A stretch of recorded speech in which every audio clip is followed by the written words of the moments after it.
PT Liga Indonesia Baru atau LIB memberikan 3 pilihan waktu untuk melanjutkan kembali Liga 1 2022-2023.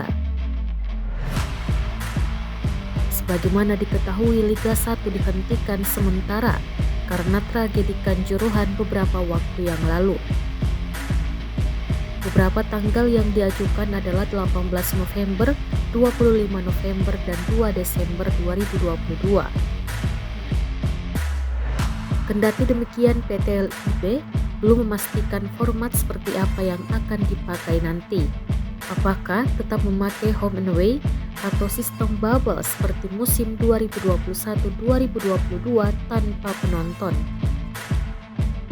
Pelatih PSM Makassar, Bernardo Tavares, menilai jika Liga 1 bergulir tanpa penonton adalah tidak adil. Menurutnya, supporter dalam sebuah sepak bola merupakan bagian dari jantung tim.